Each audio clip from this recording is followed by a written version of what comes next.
HIPAA stands for the Health Insurance Portability and Accountability Act.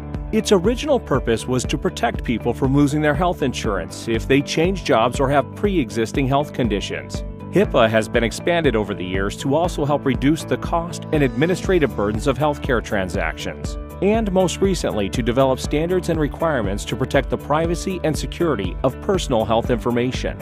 It's HIPAA's privacy and security rules that we'll cover here.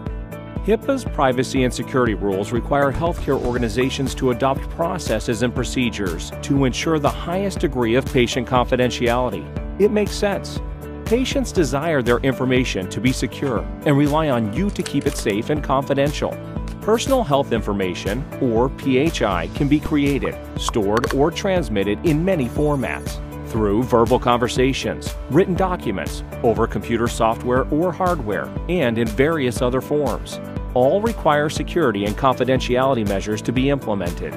PHI may include anything in the patient health records, such as lab results, medical history, images, and more. It also includes other patient information like names, birth dates, social security numbers, email addresses, and other information that can be used to create identity theft. It seems like every day we hear about another data breach. Keeping patient information safe is what HIPAA governs and what you are responsible to protect. A covered entity under HIPAA may not use or disclose protected health information unless a patient authorizes its disclosure in writing. However, we may disclose protected health information without an individual's authorization for any of the following purposes or situations. 1. To any individual that has been authorized by the patient. 2. For treatment, payment, or general healthcare operations. Or 3. If the individual has the opportunity to agree or object to a disclosure.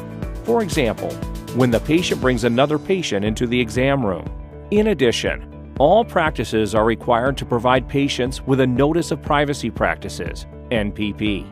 It is a best practice to make a good faith effort to obtain a patient's written acknowledgement of receiving the notice.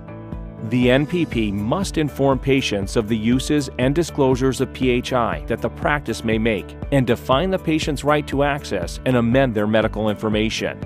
Except in certain circumstances, individuals have the right to review and obtain a copy of their protected health information. You may impose reasonable fees for the cost of copying and fulfilling the patient's request. When you disclose PHI, you must use the minimum necessary information to accomplish the purpose of the disclosure or request. Practices must identify each employee who needs access to PHI to carry out their job, and PHI should be limited to a need-to-know basis. For non-employees, you must limit the amount PHI of what is needed to accomplish the work. You should also rely on ethics and your best judgment in deciding whether to disclose protected health information. The HIPAA security rule requires covered entities to implement administrative, physical, and technical safeguards to ensure that medical information is stored, transmitted, and received in a safe and secure manner. Administrative safeguards require practices to create and maintain updated policies and procedures for employees to learn and follow to help maintain the security of PHI. Some examples of administrative safeguards include acceptable use policies to help train employees on their access rights and responsibilities with handling PHI. Sanction policies are needed to discipline employees who violate HIPAA law. Information access policies grant appropriate access to computer workstations, health records and transactions, and other programs or processes. Security awareness training must be implemented, so employees are trained and reminded of policies and procedures relating to software updates, computer login monitoring, password updates, and other key security measures. And contingency planning, so adequate preparation, policies, and procedures are in place in order to respond to an emergency. For example, if there is a fire, vandalism, or other natural disaster, an incident and emergency response plan must be created, tested, and revised, and all critical activities must have a designated owner.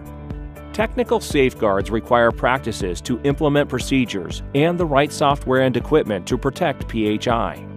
Practices must implement technical policies and procedures to allow access to only those people who need access to do their jobs.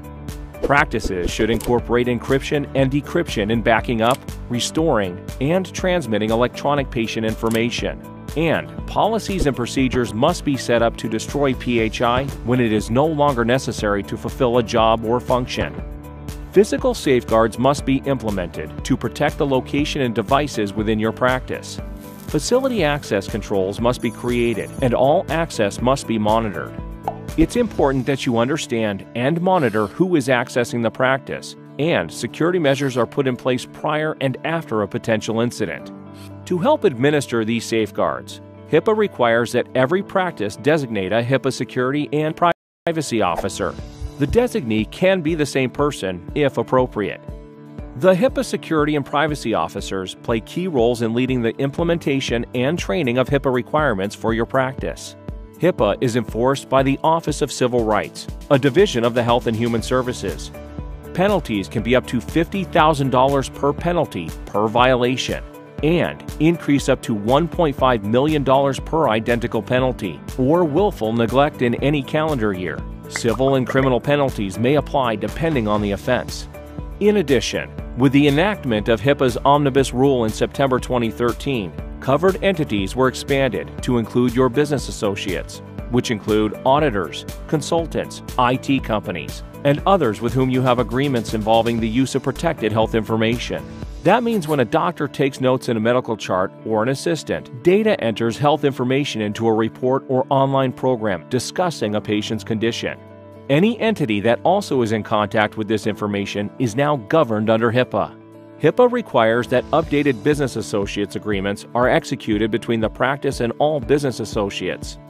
It's important you do everything necessary to protect your patient's private information and to comply with security and privacy rules. The practice's reputation is at risk if you violate HIPAA law or if patient information is compromised. Penalties can be devastating, and it's your duty to contribute to a commitment of developing a culture of compliance and data security for your practice. If you see any suspicious activity, please report it to your supervisor as soon as possible. Thank you for participating in today's HIPAA training. Please follow up with your supervisor if you have any additional questions.